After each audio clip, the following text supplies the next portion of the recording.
नमस्कार दोस्तों, आपका स्वागत है लियो इंग्लिश हब के और एक लेक्चर में। और आज हम सीखने वाले हैं फॉर्मेशन ऑफ पैसिव सेंटेंसेस यानी कि निष्क्रिय वाक्यों की रचना। तो अब तक हमने 12 टेंसेस सीखे हैं, वो एक्टिव के फॉर्मेशन थे। आप पिछले लेक्चर्स देख सकते हैं हमारे प्लेलिस्ट सेक्शन में। लेक्चर नंबर 1 से शुरू करेंगे तो और अधिक अच्छा होगा। तो आइए आगे बढ़ते हैं, और आगे बढ़ने के साथ साथ मैं आपसे रिक्वेस्ट करूंगा कि हमारा चैनल सब्सक्राइब कर दीजिएगा। जैसा हिंदी आता है वैसा आप इंग्लिश कम्युनिकेशन, बोलना, लिखना सब कुछ सीख सकते हैं। स्टेप बाय स्टेप सीख सकते हैं, बहुत ही आसान रीत से सीख सकते हैं।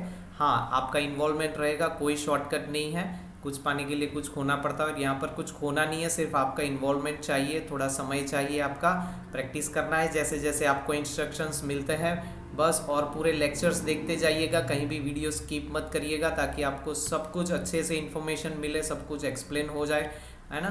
तो आइए आगे बढ़ते हैं आज के लेक्चर की ओर। सिंपल प्रेजेंट टेंस, तो 12 टेंसेस हमने एक्टिव में सीखे हैं, और पैसिव में 8 टेंस हम सीखने वाले हैं, क्योंकि टेंस नंबर 6 और 10वां 11वां और 12वां ये 4 टेंसेस का हम पैसिव नहीं करेंगे। तो 8 टेंसेस हम 1 बाय 1 सीखेंगे। और आज के लेक्चर की बात करूँ तो कहीं भी वीडियो स्किप मत करिएगा, बहुत ही अच्छा इन्फॉर्मेशन आपको मिलने वाला है। प्रैक्टिस सेंटेंसेस भी मिलने वाले हैं, और वो प्रैक्टिस सेंटेंसेस भी कुछ खास है, उनमें कुछ ना कुछ रिलेशन है, कोहेसिवनेस है, वो कैसे मेंटेन किया जाता है, कैसे आइडियाज़ जनरेट किए जाते हैं, वो सब कुछ आपको सीखने को मिलेगा। यहाँ पर पैसिव के सिंपल प्रेजेंट टेंस यानी सामान्य वर्तमान काल का पॉजिटिव और नेगेटिव फॉर्मूला, पी यानी positive, N stands for negative. Positive formula है object plus am is are plus verb 3। Verb 3 क्या होता है? तो क्रियापद का भूत कृदंत का स्वरूप। और नेगेटिव में सिर्फ नॉट ऐड करना है, object plus am is are plus not plus भूत कृदंत स्वरूप यानी verb 3 of the verb. So ये हो गया उसका फॉर्मूला। इस हिसाब से हमें किसी भी पैसिव सेंटेंस में सिंपल प्रेजेंट टेंस के ऑब्जेक्ट और वर्ब ढूंढकर उनको इस क्रम में डालना है, तो सेंटेंसेस अपने आप बनने वाले हैं। और जो दोस्त हमारे एक्टिव टेंसेस फिर से रिफ़र करना चाहते हैं, वो लेक्चर नंबर 12 से फिर से शुरू करें, रिवाइज करें, रिवाइज करें, बहुत ही अच्छा रहेगा। तो आइए आगे बढ़ते हैं नेक्स्ट स्क्रीन पर प्रैक्टिस सेंटेंसेस के साथ। तो पहला प्रैक्टिस सेंटेंस है, हमें लियो इंग्लिश हब पर अच्छा पढ़ाया जाता है। यहाँ पर पढ़ाना क्रिया है, लेकिन पढ़ाने वाला यानी सब्जेक्ट नहीं है। और ऐसे ही सेंटेंसेस आते हैं, हम बोलते भी है, लिखते भी है, तो उनको हमें समझना पड़ेगा। और वो पैसिव है तो उसकी रचना कैसे होगी, इंग्लिश में कैसे उसको डालेंगे। फिर अगर लिखावट अच्छी हो गई तो हम बोलना भी शुरू कर सकते हैं। तो यहाँ पर पहला सेंटेंस आपकी स्क्रीन पर अभी दिख रहा है, हमें लियो इंग्लिश हब पर अच्छा पढ़ाया जाता है। पढ़ाना क्रिया है, पढ़ाने वाला नहीं है, और नहीं ही होना चाहिए क्योंकि हमें पैसिव का प्रैक्टिस करना है ना। तो पढ़ाने वाला तो नहीं है, लेकिन यहाँ पर ऑब्जेक्ट ढूंढना बहुत ही इम्पोर्टेंट है। तो पढ़ाने की क्रिया किसके ऊपर आधारित है, किसके ऊपर होती है? या तो क्या और किसे से हम प्रश्न करेंगे क्रिया को, तो ऑब्जेक्ट मिलने वाला है। तो किसे पढ़ाना है, तो हमें, तो वो ऑब्जेक्ट है। और हमें वैसे तो अस होता है इंग्लिश में, लेकिन यहाँ पर क्योंकि वाक्य के शुरुआत में है तो हम वी का उपयोग करेंगे हमें के लिए। तो वी आर टॉट। टीच, पढ़ाना यानी टीच होता है, और उसका पास्ट पार्टिसिपल फॉर्म यानी कि भूत कृदंत स्वरूप टॉट होता है। उसका प्रोनाउंसिएशन क्या रहेगा? स्पेलिंग थोड़ा अलग से है, लेकिन उसका प्रोनाउंसिएशन बहुत ही आसान है, टॉट। तो we are taught good on the Leo English hub. Leo English hub हमारे चैनल के बारे में बात है, तो हमें लियो इंग्लिश हब पर अच्छा पढ़ाया जाता है। We are not taught, negative sentences की बात करें तो we are not taught good on some other channels. कुछ अन्य चैनल्स पर हमें अच्छा नहीं पढ़ाया जाता। दूसरा सेंटेंस, मुझे मेरी गलतियाँ बताई जाती है। यहाँ पर बताना क्रिया है, और बताने की क्रिया किसे बताना है, क्या और किसे से हम प्रश्न करेंगे क्रिया को, तो ऑब्जेक्ट मिलेगा। तो किसे बताना है? मुझे। और क्या बताना है? यहाँ पर दो ऑब्जेक्ट है, क्या और किसे दोनों से जवाब मिलता है। तो दो ऑब्जेक्ट भी हो सकते हैं, लेकिन कोई कंफ्यूज होना नहीं है हमें। जो पहला ऑब्जेक्ट है वो पहला, मुझे यानी वैसे तो मी होता है ना, लेकिन क्योंकि वाक्य के शुरुआत में है तो वो ऑब्जेक्ट के रूप पर हम यहाँ पर आई लिखेंगे। आई यानी मैं, मेरे पर क्रिया होती है ना। तो I am, am is are में से यहाँ पर एम सेट होता है, तो आई एम। शो यानी बताना, और शोन उसका पास्ट पार्टिसिपल फॉर्म है, आई एम शोन। और फिर वर्ब 3 के बाद जो दूसरा ऑब्जेक्ट है वो हमें रखना है, I am shown my mistakes, मेरी गलतियाँ, I am not shown my mistakes.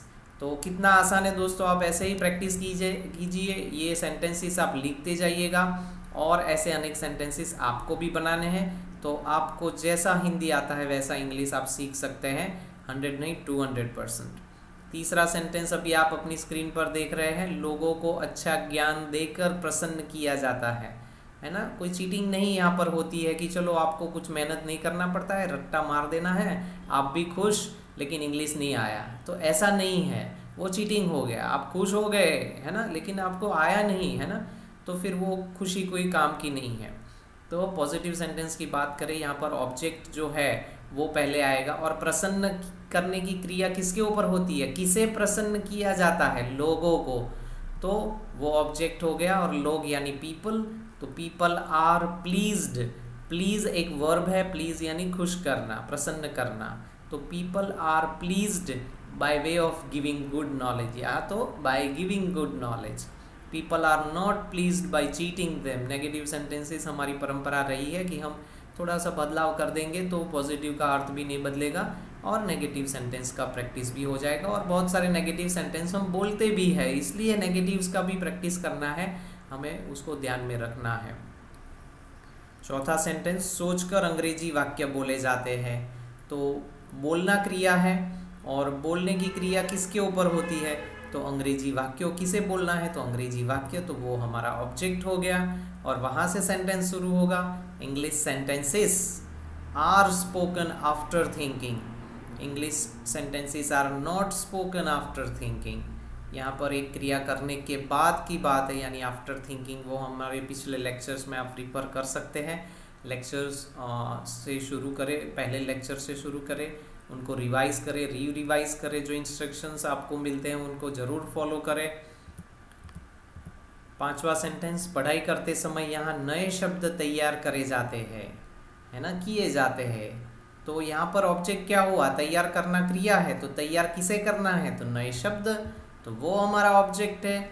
और उससे सेंटेंस इंग्लिश में शुरू होगा, है ना। जहाँ पर हिंदी से शुरू होता है वहाँ से इंग्लिश नहीं करना है। हाँ, ज़्यादातर कई बार ऐसा होगा कि भी हिंदी में भी शुरू वहाँ से होता है और इंग्लिश में भी वहाँ से होता है, लेकिन हर बार ऐसा नहीं होता, तो हमें ध्यान रखना है और जो डेफिनेशंस है, जो व्याख्या है, उनके हिसाब से चलना है, नियम के हिसाब से चलना है। यहाँ पर नए शब्द ऑब्जेक्ट है, new words are prepared while studying here, है ना। तो यहाँ पर वाइल का उपयोग भी हुआ हमारे पिछले लेक्चर्स में, ये सब हमने सीखा हुआ है। आप पहले लेक्चर से शुरू करें, बार बार रिवाइज करें, जो इंस्ट्रक्शन मिलते हैं उनको फॉलो कीजिए, बहुत ही अच्छा परिणाम आपको मिलने वाला है। New words are not forgotten, यहाँ भूले नहीं जाते। एक बार कोई शब्द आ गया, मैं आपसे रिक्वेस्ट करूँगा कि आप उनका एक लिस्ट बनाइए और तैयार करते जाइएगा, है ना। छठा सेंटेंस, यहाँ 3 भाषाओं में अंग्रेजी सिखाई जाती है। English is taught in 3 languages here, है ना। English is not taught in 4 languages, थोड़ा सा चेंज कर नेगेटिव सेंटेंस हो गया। ऑब्जेक्ट की बात करें तो सिखाना क्रिया है, सिखाना क्या है, तो 3 भाषाएं और अंग्रेजी, 3 भाषाओं में अंग्रेजी, तो वो ऑब्जेक्ट हो गया। English is taught in 3 languages here. इस चैनल पर रोज एक नया लेक्चर रखा जाता है, प्रेजेंट किया जाता है। तो यहाँ पर ऑब्जेक्ट की अगर बात करें तो रखना यानी अपलोड करना, तो अपलोड क्या करना है, क्या और किसे से ऑब्जेक्ट मिलेगा, तो क्या रखना है, एक नया लेक्चर। तो एवरीडे समय हम लास्ट में लेते हैं ज़्यादातर, लेकिन अगर किसी को पहले लेना है तो वो भी कर सकते हैं, लेकिन कॉमा रखना है हमें, है ना। तो एवरीडे अ न्यू लेक्चर, फिर सेंटेंस शुरू होता है एवरीडे के बाद, और हमारा ऑब्जेक्ट है एक नया lecture, a new lecture is uploaded on this channel. A new lecture is not uploaded once in a week, हफ्ते में एक बार नहीं होता है, रोज़ एक नया होता है। हाँ, ये हो सकता है कि अलग अलग लैंग्वेज में होगा, जैसे कि हिंदी की अगर मैं बात करूँ तो हफ्ते में 2 बार उसके लेक्चर्स आते हैं, सप्ताह में 2 बार, और उसी तरह दूसरी लैंग्वेजेस के 2-2 बार आते हैं। तो इस हिसाब से रोज़ एक नया लेक्चर तो होता ही है। सीखने वालों को सभी लेक्चर्स में नई जानकारी दी जाती है। द लर्नर्स, यहाँ पर सीखने वाले यानी छात्र, उनकी जगह पे हमने क्या लिखा है, लर्नर्स। द लर्नर्स वो ऑब्जेक्ट है, और इस सेंटेंस में जानकारी देना, किसे जानकारी देना, सीखने वालों को। The learners are given new information in all lecture. The learners are not given false information. नई जानकारी भी यहाँ पर ऑब्जेक्ट है ना। तो ये दो ऑब्जेक्ट वाला है। वर्ब 3 के बाद दूसरा ऑब्जेक्ट आएगा नई जानकारी यानी न्यू इन्फॉर्मेशन। 9वां सेंटेंस अभी आप अपनी स्क्रीन पर देख रहे हैं। हर एक बिंदु गहराई से समझाया जाता है। अगर आप शांति से सीखना चाहते हैं, आप समय लेकर सीखना चाहते हैं, अच्छा communication, practical, natural, errorless, fearless सीखना चाहते हैं तो ये सही रीत है दोस्तों, क्योंकि हमारे चैनल पर हर एक बिंदु गहराई से समझाया जाता है। आपको एक कॉन्फिडेंस आता है कि हर एक चीज़ के पीछे कुछ ना कुछ रीज़न है। तो यहाँ पर ऑब्जेक्ट की बात करें तो हर एक बिंदु वो ऑब्जेक्ट है। तो each topic is explained well in depth. Well in depth यानी गहराई से, बहुत गहराई से। Any topic is not ignored while explaining. समझाते समय कोई भी टॉपिक इग्नोर नहीं किया जाता। अगर इग्नोर हो भी जाता है, आप कमेंट सेक्शन में मुझे लिखिए, अलग से मैं एक लेक्चर बनाऊंगा, आपको उसका इन्फॉर्मेशन ज़रूर दे दूंगा। कमेंट सेक्शन में ही अगर रिप्लाई पॉसिबल हुआ तो वहाँ पर भी जितना हो सके उतना जल्दी मैं आपको रिप्लाई करूँगा। 10वां सेंटेंस, उदाहरण से पूरी प्रक्रिया सरल बनाई जाती है। एग्जाम्पल्स दिए जाते हैं यानी यहाँ पर the whole process is made easy यानी सरल बनाना विथ एग्जाम्पल्स। और ऑब्जेक्ट की बात करें तो पूरी प्रक्रिया ऑब्जेक्ट है। तो इन 10 सेंटेंसेस में दोस्तों अगर आपने देखा हो तो ऑब्जेक्ट बहुत ही महत्वपूर्ण है और उसके लिए हमने कुछ नहीं किया है। हमारे पिछले लेक्चर्स में हमने जो सीखा है उन्हीं का उपयोग किया है, प्रयोग किया है। आप उसी से आगे बढ़ सकते हैं, बहुत अच्छा प्रैक्टिस कर सकते हैं। ऐसे और अनेक वाक्य आपको बनाने हैं। तो आशा करता हूँ दोस्तों आपको ये लेक्चर बहुत ही अच्छा लगा होगा। तो हमारे चैनल को सब्सक्राइब करें, हमारे लेक्चर को लाइक करना ना भूले, कमेंट करना ना भूले और हमारे चैनल को सब्सक्राइब करके अपने दोस्तों और परिवार में ज़रूर शेयर कीजिए। उनको भी मौका मिलना चाहिए कि वो अच्छे से अच्छा इंग्लिश कम्युनिकेशन लिखना, बोलना वगैरह सीखे। तो आज जुड़ने के लिए आपका बहुत बहुत धन्यवाद। आने वाले लेक्चर्स में और अधिक इम्पोर्टेंट इन्फॉर्मेशन के साथ हम मिलेंगे। तब तक के लिए धन्यवाद।